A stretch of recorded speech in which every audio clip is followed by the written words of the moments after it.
The alarm bell rang through the Alteron monitoring station. Captain Zethkar lifted his forearms and touched the control screen with his long fingers. The sound hurt his ears, but he needed to see what caused the problem. "What is happening?" he asked his crew. His voice was deep and rough, like rocks falling down a mountain. Lieutenant Vextel looked at her scanner readings. Her skin changed from blue to purple, which meant she was worried. "Captain, we found something big in the outer space region. It is moving very slowly toward the trade routes." Jake Morrison sat at his desk in the corner of the control room. He was the only human on the station, sent by Earth to help the aliens understand human ways. He had been here for 2 years, and most days were boring. Today felt different. "How big?" Captain Zethkar asked. "Bigger than our largest warships," Vextel said. "The computer cannot identify what type of ship it is. The energy readings are very strange." Jake stood up and walked over to look at the screen. He was tall for a human, with brown hair and green eyes. The aliens always said humans looked funny, but Jake did not care what they thought. "Can I see the readings?" Jake asked. Captain. Zethkar looked at him. The Alteron had yellow eyes that could see in the dark. "Yes, human Jake, maybe your people know about this ship." Jake looked at the numbers on the screen. His heart started beating fast. The energy patterns looked familiar, but that was impossible. Earth only had small ships that could barely reach the next star system. This ship was enormous and had power readings that made no sense. "We need to get closer," Jake said. "We need to see what this thing really is." "That could be dangerous," said Officer Crixon. He was young for an Alteron, only 50 years old. Unknown ships might have weapons. Captain Zethkar thought about this. The Galactic Council had rules about investigating unknown objects in space. But this ship was heading toward busy trade routes. If it was dangerous, many innocent people could die. "We will take the scout ship closer," he decided. "But we stay ready to run away if there is trouble." 2 hours later, they were flying toward the mysterious object. Jake sat next to the pilot, watching the stars through the front window. The unknown ship was still too far away to see clearly, but the sensors showed it was huge. "There," said the pilot, pointing ahead. "I can see it now." Jake looked where the alien pointed. At first, he saw nothing but darkness and stars. Then he saw it. The ship was black as space itself, but it blocked out the stars behind it. It was longer than 3 Earth cities put together and as wide as a mountain. "By the ancient ones," whispered Captain Zethkar. "What civilization could build such a thing?" Jake felt cold fear in his stomach. The ship looked wrong somehow. Not alien wrong, but human wrong. It had the basic shape of Earth military ships, but grown to impossible size. As they got closer, he could see details on the hull. "Stop the ship," Jake said suddenly. "What is wrong?" Asked Captain Zia, single quotes KAR. Jake pointed at the side of the giant vessel. There were markings on the hull, letters and numbers painted in white. The writing was in English, the language of Earth. "Those are human letters," Jake said quietly. Everyone on the scout ship became very quiet. They all stared at the markings on the huge ship. Jake could read some of the words as they flew closer. "HSS Dominator," he read out loud. "That means Human Spaceship Dominator." "Impossible," said Captain Zethkar. "Humans do not have ships this large." "Your people barely have space travel," Jake did not answer. He was thinking about all the things he knew about Earth's space program. This ship should not exist. Earth did not have the technology to build something like this. They did not have the materials or the power systems or the knowledge, but there it was, floating in space like a sleeping giant. "Are there life signs on board?" Jake asked. The sensor operator checked his equipment. "Yes, but very few, maybe 200 beings inside. The ship could hold thousands, but most of it is empty." "What about weapons?" Captain Zethkar wanted to know. "The computer cannot identify the weapon systems. The energy readings are unlike anything in our database. Some parts of the ship are completely unknown to our scanners." Jake felt more worried with each piece of information. A human ship this advanced meant that Earth had been lying to the Galactic Council. It meant his people had technology they were hiding from their alien friends, or it meant something else entirely. "Captain," said the communications officer, "the ship is sending a signal." "What kind of signal?" "It is very weak, but it seems to be directed at our human crew member." Everyone looked at Jake. He felt his face getting hot. "What does the signal say?" The officer worked with his equipment for a few minutes. "It is in human language. The message says, 'Welcome, Lieutenant Commander Morrison. Please prepare for security protocol activation.'" Jake's hands started shaking. The ship knew who he was. It knew his rank and his name. But Jake had never heard of this ship before in his life. "How does it know me?" he asked, but nobody had an answer. Captain Zethkar made a decision. "We return to the station immediately. This is too important for us to handle alone. The Galactic Council must know about this." As they flew away from the giant ship, Jake kept looking back at it. The Dominator just floated there in the darkness, waiting. He had a terrible feeling that this discovery would change everything. Back at the monitoring station, Captain Zethkar sent an urgent message to the Galactic Council headquarters. Within an hour, they received a reply. A full investigation team would arrive within 3 days. Until then, they were ordered to watch the ship but not get too close. Jake went to his room and sat on his bed. He used his personal communicator to call Earth, but the call would take many hours to reach home. He recorded a message for his superiors. "This is Jake Morrison reporting from the Altaran station.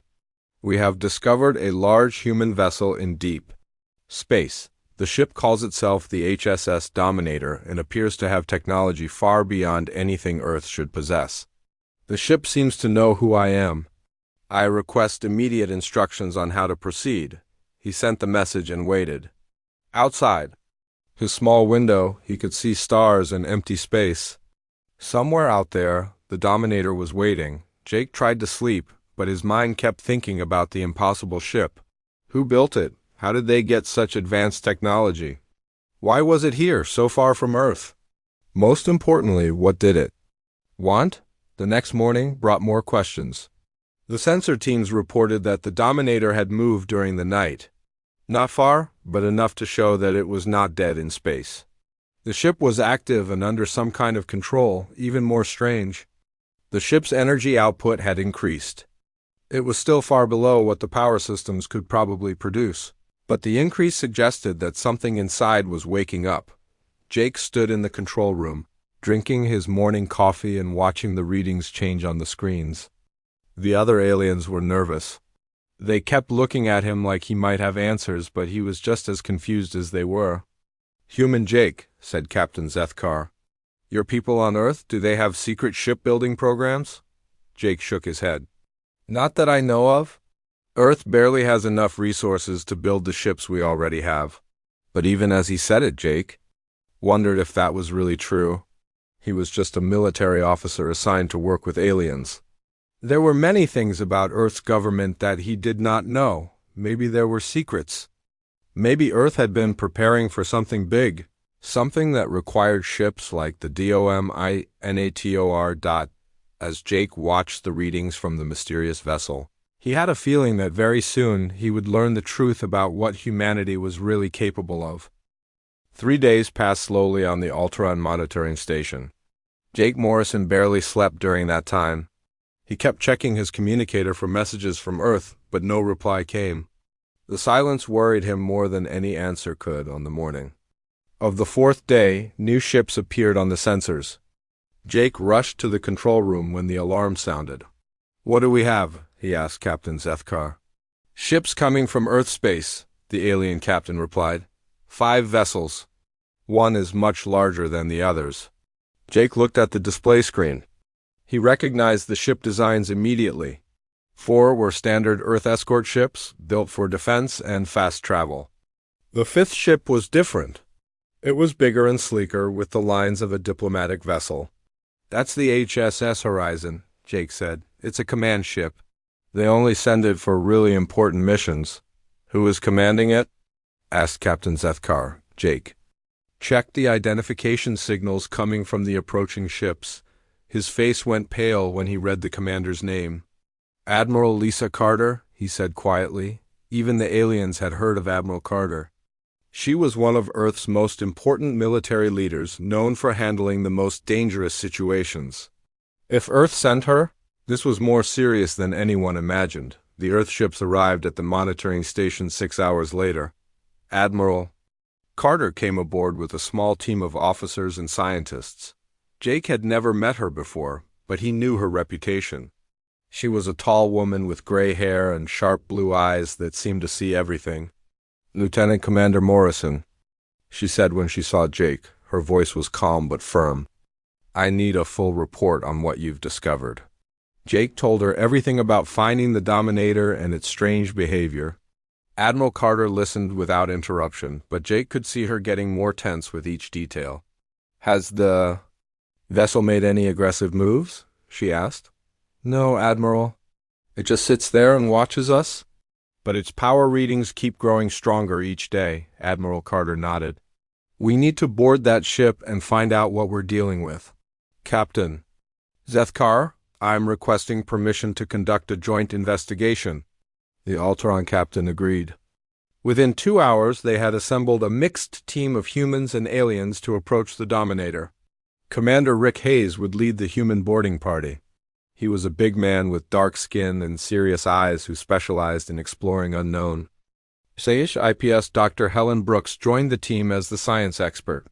She was small and young-looking, but Jake knew she was one of Earth's smartest people when it came to alien technology. The boarding party used 2 ships to approach the Dominator.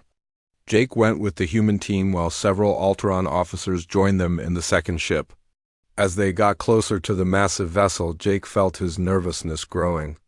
"Look at the size of that thing," said Commander Hayes. "It's like flying toward a floating city." The Dominator was even more impressive up close. Its hull was made of some kind of dark metal that seemed to absorb light. There were no visible weapons, but Jake could see strange bulges and projections that might hide defensive systems. "I'm reading atmosphere inside," reported the pilot. "The ship has breathable air and normal gravity." "How is that possible?" asked Dr. Brooks. "The energy required to maintain life support on a ship this size should be enormous." "Maybe that's why the power readings keep increasing," Jake suggested. "The ship is getting ready for visitors." They found a docking port on the side of the Dominator. To everyone's surprise, the port opened automatically as they approached. It was as if the ship was inviting them inside. "This feels like a trap," muttered one of the Alteron officers. "Maybe," said Commander Hayes, "but we need to know what we're dealing with." The boarding party entered the Dominator through an airlock. That was much larger than anything on Earthships. The walls were made of the same dark metal as the hull, but they had a strange quality that made them seem almost alive. "The artificial gravity feels normal," Dr. Brooks said, checking her instruments. "But I can't identify the technology creating it. This isn't like any human gravity system I know." They walked through corridors that were wide enough for 10 people to walk together. The lighting came from panels in the ceiling that gave off a soft white glow. Everything was clean and looked new, as if the ship had just been built. "Where is everybody?" asked Jake.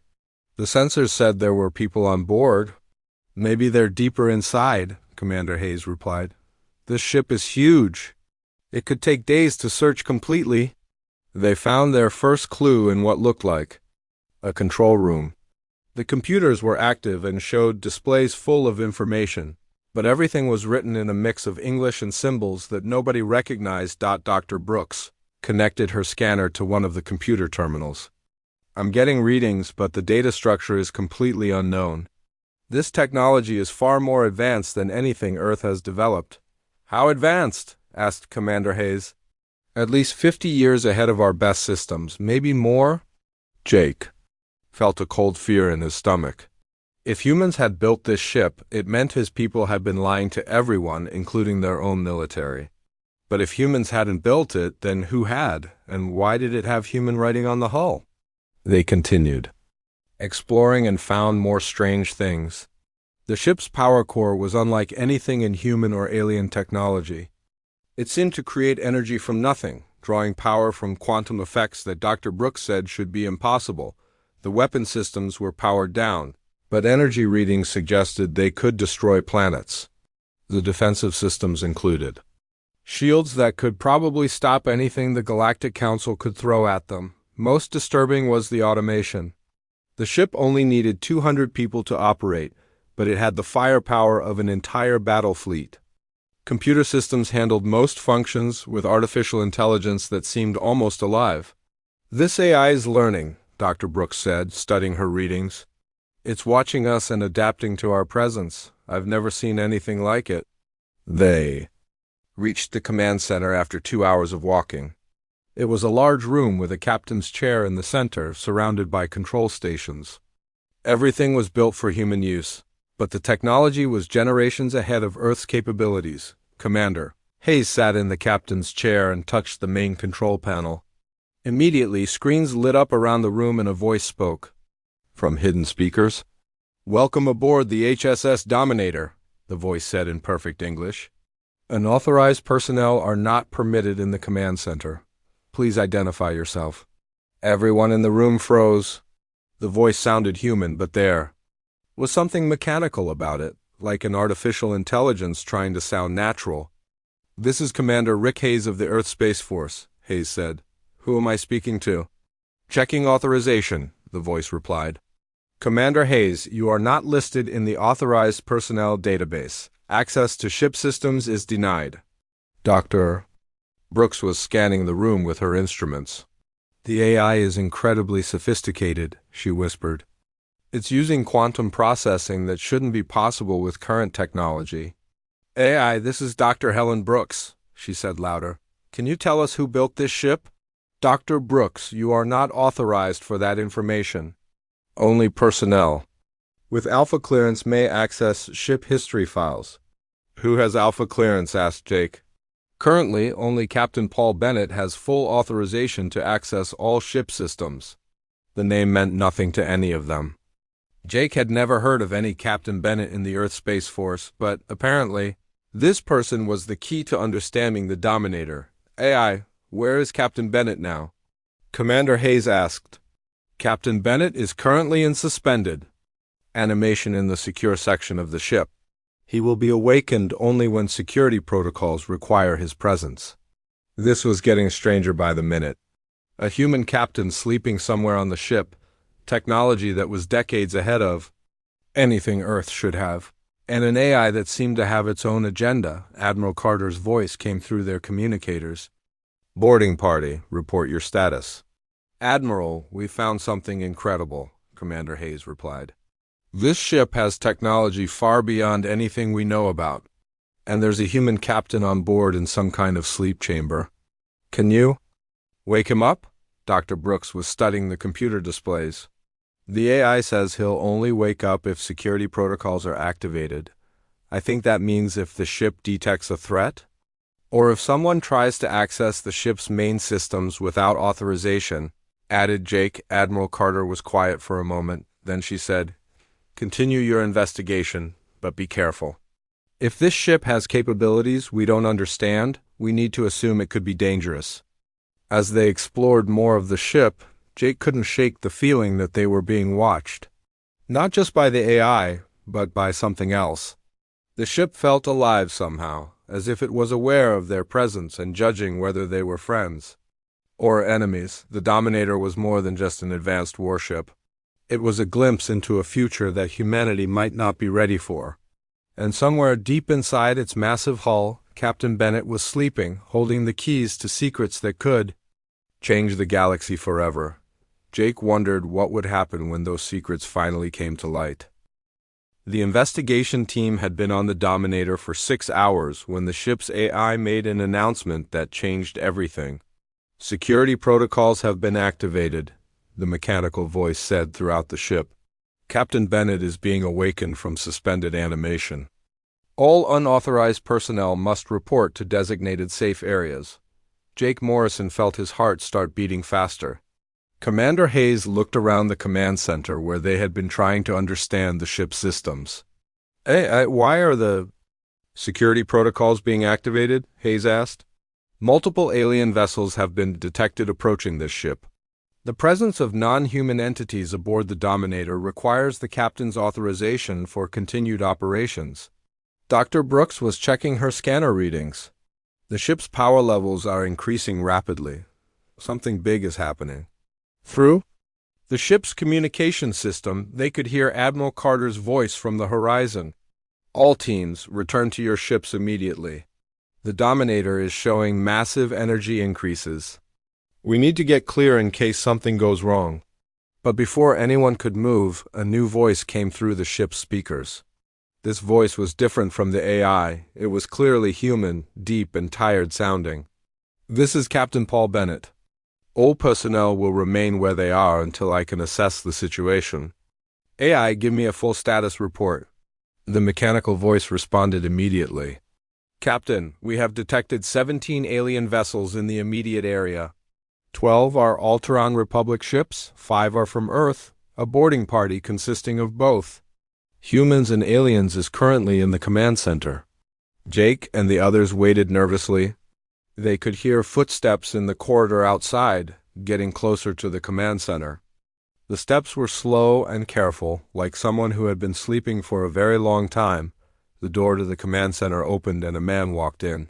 He was tall and thin, with gray hair and pale skin that looked like he had not seen sunlight in years. His uniform was Earth Space Force, but the design was old. From at least 20 years ago, Captain Bennett looked around the room at the mixed group of humans and aliens. His eyes were sharp and alert, despite having just woken up. When he saw the Alteron officers, his expression became very serious. How long was I asleep? He asked the AI. 53 years, 4 months, and 16 days, Captain. Bennett nodded slowly as if this was what he had expected. And Earth status in galactic affairs? Humans have been granted limited membership in the Galactic Council. They are restricted to their home system and 3 nearby colonies. Restricted, Bennett repeated, and Jake could hear anger in his voice. I see. Commander Hayes stepped forward. Captain Bennett, I'm Commander Rick Hayes, Earth Space Force. We need to know what this ship is and how it came to exist. Bennett looked at Hayes for a long moment. Commander, you're not cleared for that information. But I suppose circumstances have changed. He walked to the captain's chair and sat down. Immediately, screens around the room lit up with information. AI, unseal the mission files. Authorization Bennett Alpha 7-9. Files unsealed, Captain. Bennett touched a control and a holographic display appeared in the center of the room. It showed a star map with Earth at the center, but the map extended far beyond any territory Jake knew about. The Dominator is not just a warship, Bennett began. It's a prototype for an entire new class of human vessels. We built it 50 years ago using technology we acquired from an ancient alien civilization. Dr. Brooks gasped. What alien civilization? The Galactic Council has records of all known species. Not all of them, Doctor. The beings we contacted called themselves the predecessors. They had transcended physical existence thousands of years ago, but they left behind technology for those who were ready to use it. The holographic display changed to show images of strange structures and devices that looked nothing like human or current alien technology. The predecessors had been watching Earth for centuries, Bennett continued. They determined that humans had the right combination of creativity and aggression to serve as the galaxy's protectors when other species proved too weak or too afraid. Jake felt cold as he listened to this explanation. Are you saying that Earth has been lying to the Galactic Council about our capabilities? Bennett looked at him. Not lying, Lieutenant Commander Morrison. We simply haven't revealed everything we're capable of. Earth's government decided it was safer to appear weak while we prepared for what was coming. What was coming? Asked one of the Alteron officers. Bennett's expression became grim. The predecessors warned us about threats from outside the galaxy. Dark forces that consume entire civilizations. The current galactic powers are not strong enough to face what's heading our way. He stood up and walked to one of the control panels. The Dominator was built in secret shipyards beyond the edge of known space. We used predecessor technology to create ships that could defend the galaxy when the time came. Dr. Brooks was studying the technical readouts appearing on the screens. This technology is incredible. The power systems alone are centuries ahead of anything we have on Earth.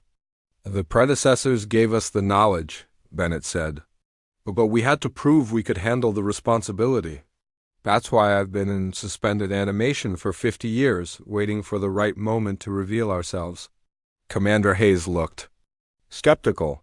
If Earth's government authorized this project, why don't our current leaders know about it? Bennett touched another control and documents appeared on the screens. They showed authorization codes and signatures from officials who had been dead for decades. The project was classified at the highest levels. Only a few people knew the complete truth. Most records were destroyed or hidden to protect the mission. Jake read some of the documents and felt his understanding of everything changing. Earth had not been the weak newcomer to galactic civilization that everyone believed. His people had been preparing for something much bigger. How many ships like this exist? Asked Admiral Carter's voice through the communication system. Bennett looked up at the ceiling where the speakers were located. Admiral Carter, there are currently 37 vessels of the Dominator class scattered throughout unexplored space. Each one has a crew in suspended animation, waiting for activation orders. The silence in the command center was complete. Even the Alteron officers, who usually made small sounds when they were nervous, were perfectly quiet. 37 ships like this one could destroy the entire Galactic Council fleet, whispered Dr. Brooks. That's not our intention, Bennett said firmly. These ships exist to protect, not to conquer. But if other civilizations cannot adapt to the reality of human capabilities, then yes, we will do what is necessary. He walked back to the captain's chair and sat down. AI, begin full system activation. Bring all weapons and defensive systems online. Captain, that will be visible to all ships in the area, the A warned. Good, it's time they understood what they're dealing with. Jake felt the ship change around him. The lights became brighter, and he could hear the hum of massive power systems coming to life. Through the ship's sensors, he could see the other vessels moving away from the Dominator as its energy output increased. The predecessors gave us more than just technology, Bennett continued.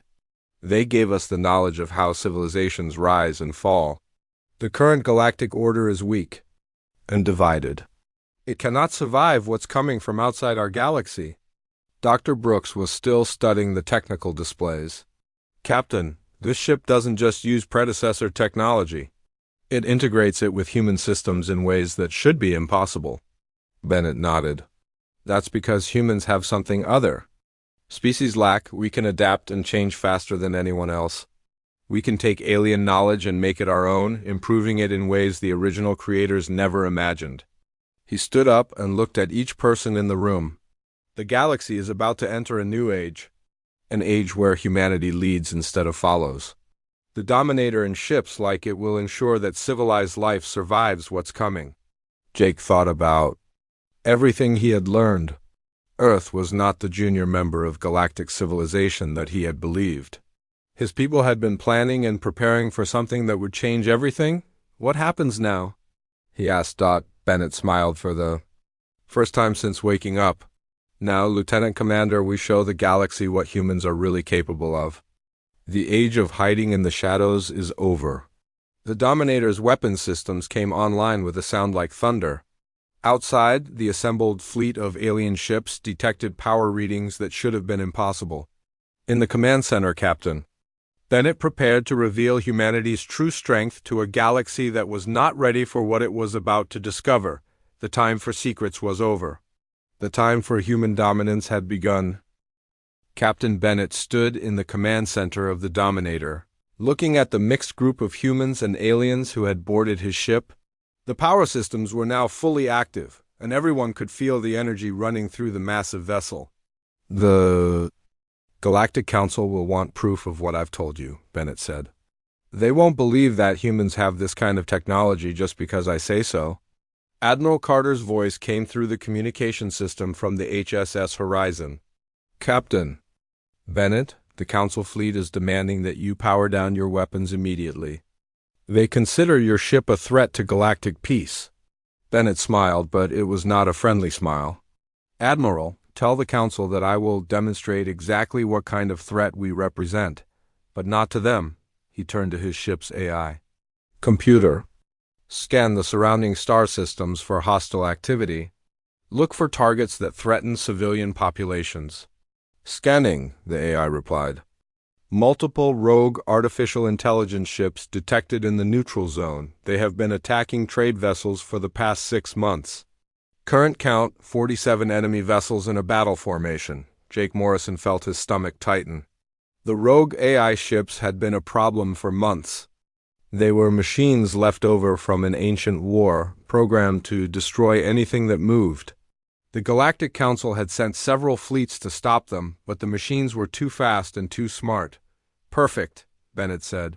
That will be our demonstration. Commander. Hayes looked worried.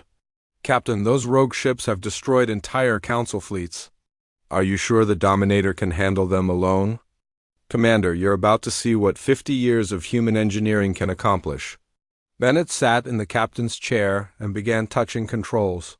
Around the command center, screens showed the Dominator turning toward the neutral zone. The massive ship moved with surprising speed for something so large. All ships, follow at a safe distance, Bennett announced. You're going to witness the future of galactic warfare. Dr. Brooks was watching her instruments as the Dominator accelerated. The power readings are incredible. This ship is using some kind of space-time manipulation for faster travel.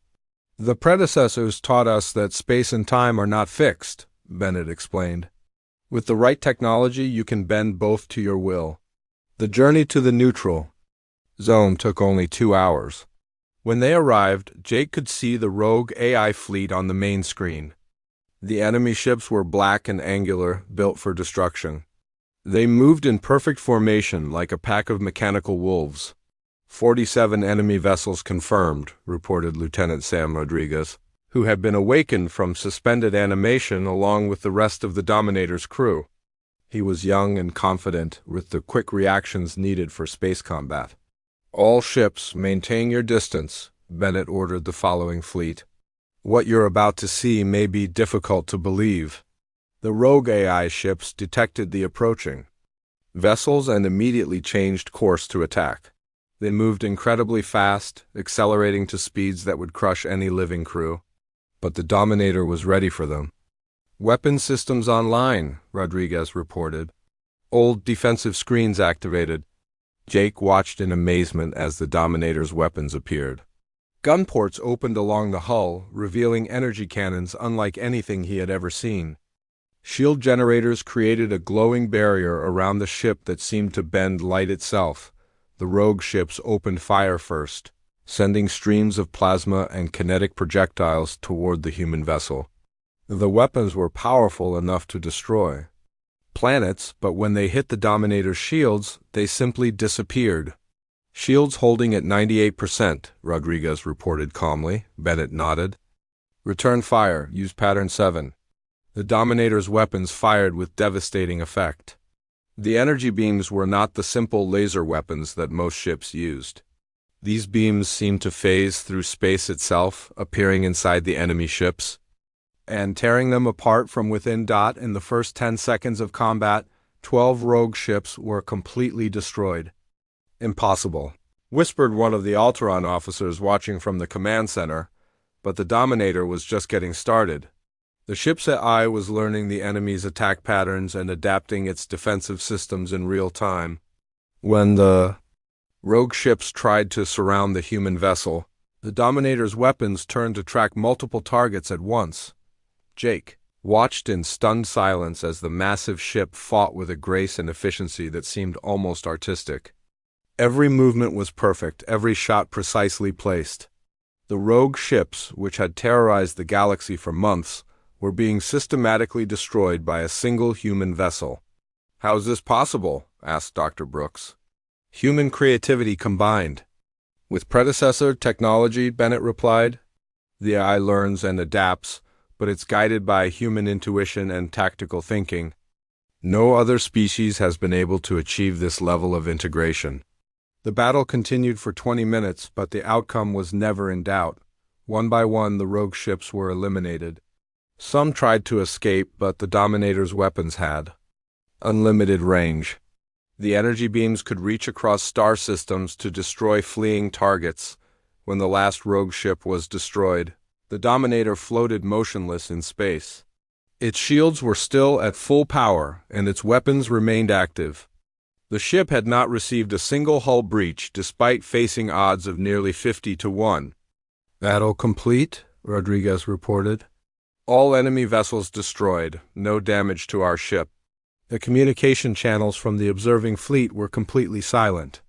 Jake could imagine the shock and fear on the alien vessels as they realized what they had witnessed. Captain Amy Foster's voice came from the HSS Guardian, one of the Earth escort ships. "Dominator, that was the most incredible display of military power I've ever seen.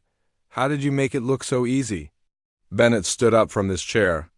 "Captain Foster, what you witnessed was not just superior technology. It was the result of perfect cooperation between human crews and advanced AI systems. No other species has been able to achieve this level of integration." He walked to the main display screen, which showed the debris field where the rogue fleet had been destroyed. The predecessors had incredible technology, but they lacked something that humans possess naturally. They couldn't adapt and improvise the way we can. Dr. Brooks was studying the battle recordings on her instruments.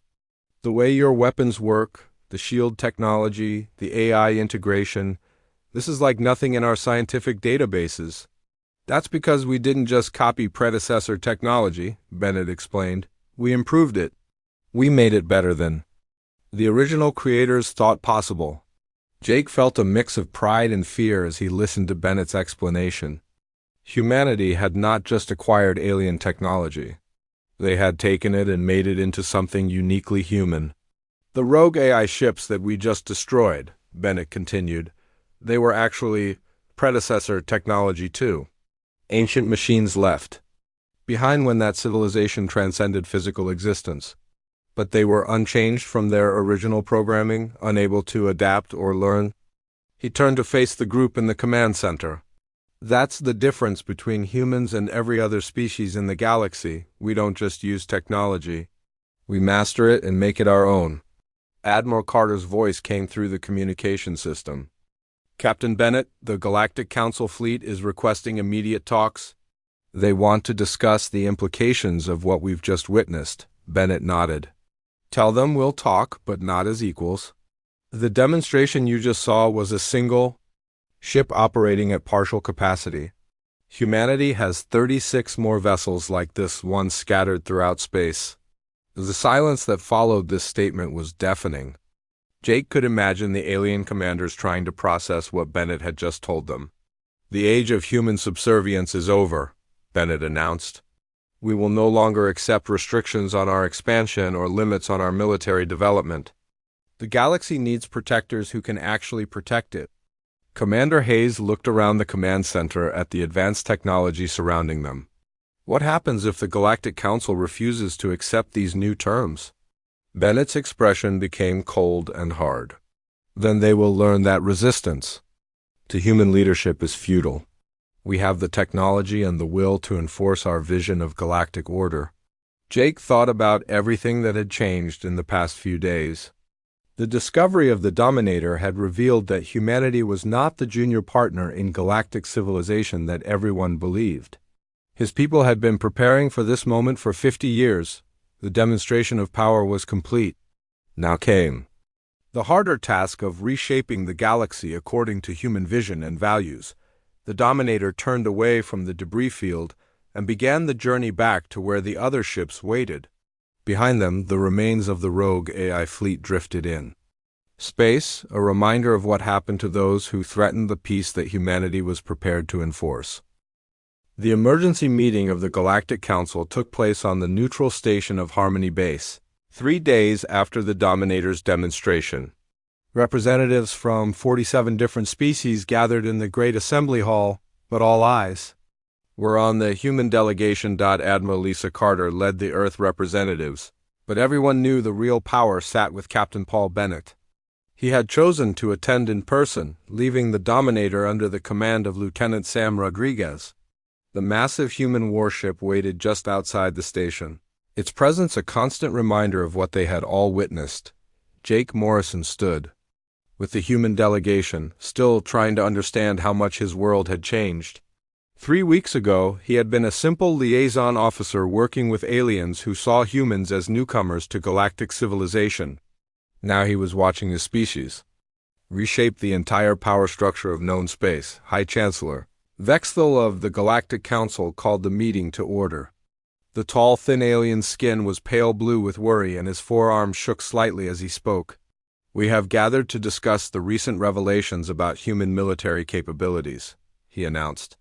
"The demonstration we witnessed has forced U.S. to reconsider our understanding of Earth's place in galactic affairs." Murmurs filled the assembly hall as representatives discussed what they had seen. The destruction of the rogue AI fleet by a single human ship had shocked civilizations that had been fighting those machines for months with no success. Admiral Carter stood to address the assembly. "Chancellor, Earth appreciates the opportunity to clarify our position. For too long, we have allowed others to believe we were weak and dependent on Council protection. That time is over." "Your ship destroyed 47 enemy vessels without taking damage," said Ambassador Crixtal of the Alteron Republic. "Such power is unprecedented in galactic history." Captain Bennett rose from his chair. When he spoke, his voice carried through the hall without amplification. "Ambassador, what you witnessed was one ship operating at reduced capacity. Earth has 36 more vessels of similar capability positioned throughout unexplored space." The hall erupted in nervous conversations. Some representatives looked frightened, others angry. A few species that had always been aggressive toward humans now appeared very worried about their future. "This is unacceptable," declared General Morthok of the Craxi Empire. His species had been at war with humans on several border worlds. "No single race can be allowed to possess such overwhelming military superiority." Bennett turned to look at the Craxi general. "General, your empire has been raiding human colonies for the past 5 years. You killed over 10,000 innocent civilians. Did you think there would be no consequences?" The general's red skin darkened with anger. "The Craxi Empire will not be threatened by upstart humans." "You mistake explanation for threat, Bennett," replied calmly. "But if your empire continues its attacks on human civilians, you will discover the difference." High Chancellor Vexthal raised one of his arms for silence. "Captain Bennett, the Council needs to understand your intentions. Will you use this power to conquer or to protect?" Bennett walked to the center of the assembly hall where everyone could see him clearly. "Chancellor, humanity has no interest in ruling over unwilling subjects. But we will no longer accept the current system where stronger species prey upon weaker ones." He gestured toward the viewing ports where the Dominator could be seen in the distance. "Earth is prepared to assume responsibility for galactic defense. We will protect trade routes, stop pirates and raiders, and maintain peace between warring factions." "And in return?" asked Ambassador Thalara of the peaceful Scylian Confederacy. "In return, all restrictions on human expansion are lifted. Earth gains equal representation in Council governance, and species that threaten civilians face immediate consequences." Dr. Rachel Stone, Earth's chief diplomatic officer, stood up with a datapad in her hands. She was a small woman with dark hair, but she spoke with confidence that commanded attention. "We have prepared a new treaty structure," she announced. "One that recognizes the reality of current military capabilities while protecting the rights of all peaceful civilizations." She activated a holographic display that showed the proposed changes. The new system would give Earth veto power over Council decisions, the right to establish colonies anywhere in known space, and authority to intervene in conflicts that threatened civilian populations. "This is not negotiation," protested Senator Yilkan of the Hegemony Coalition. "This is surrender to human demands." Commander Tony Mitchell, Earth's military attaché, smiled grimly. "Senator, you can call it whatever you like. The terms are not open to debate." Jake watched the alien representatives struggle with their impossible situation. They could accept human leadership or face a war they could not win. The demonstration against the rogue AI fleet had made it clear that conventional forces were useless against human technology. "What guarantee do we have that Earth will not become tyrannical?" asked Chancellor Vexel. Admiral Carter answered this question. "Chancellor, human history shows that we value freedom and cooperation. We're not interested in being dictators. We want partners in building a better galaxy." "But partners who accept human leadership," added Captain Bennett. The debate continued for hours, but the outcome was never in doubt. Species after species announced their acceptance of the new terms. Some did so reluctantly, others with obvious relief that someone finally had the power to enforce galactic peace. The Craxi Empire held out the longest, with General Morthuk refusing to accept human authority. But when Captain Amy Foster reported that 3 Dominator-class ships had appeared at the edge of Craxi space, the General's government quickly changed its position. By the end of the day, 45 of the 47 species had signed the new treaty. Only 2 small, isolated civilizations chose to remain neutral rather than accept human protection. As the formal ceremonies concluded, Jake found himself standing next to Dr. Helen Brooks on an observation deck overlooking the assembly hall. "Did you ever imagine it would happen this fast?" she asked. Jake shook his head. "3 weeks ago, I thought humans were the weakest members of the council. Now we're running the whole galaxy." "Not running it," Brooks corrected. "Protecting it. There's a difference." Jake hoped she was right. The power that humanity now wielded was enormous, and he had studied enough history to know that power could corrupt even the best intentions. "Captain." Bennett joined them on the observation deck. "Lieutenant Commander Morrison, you'll be returning to Earth with Admiral Carter. Your new assignment is to help coordinate between human colonies and council species." "What about you, Captain?" Jake asked. Bennett looked out at the Dominator floating in space. "I'm taking my ship to the outer regions. We've detected energy signatures that suggest the external threats the predecessors warned about are getting closer." Jake felt a chill at those words. If there were dangers beyond the galaxy that required ships like the Dominator to face them, then humanity's rise to power was just the beginning of a much larger story. Over the following months, the new galactic order took shape. Human colonies expanded rapidly into previously forbidden territory. Pirate attacks on trade routes stopped almost completely after 3 raider fleets were destroyed by single human ships. Border conflicts between species ended when both sides realized that human arbitrators had the power to enforce their decisions. The Craxi Empire, once aggressive and warlike, became a model citizen after losing half their battle fleet in a brief conflict with 2 Dominator-class vessels. General Morthuk was replaced by leaders who understood the new reality. Jake found his new job challenging but rewarding.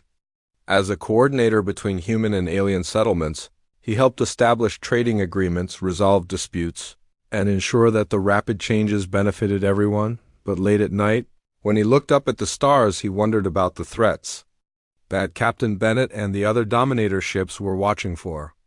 The predecessors had given humanity incredible power, but they had also warned of dangers that would test that power to its limits. Humanity had proven it could dominate the known galaxy. Soon, Jake suspected, they would discover if they could protect it from whatever was coming from the darkness beyond the stars. The age of human leadership had begun. But the greatest challenges still lay ahead in the vast, unknown reaches of space where ancient powers stirred and new threats gathered strength.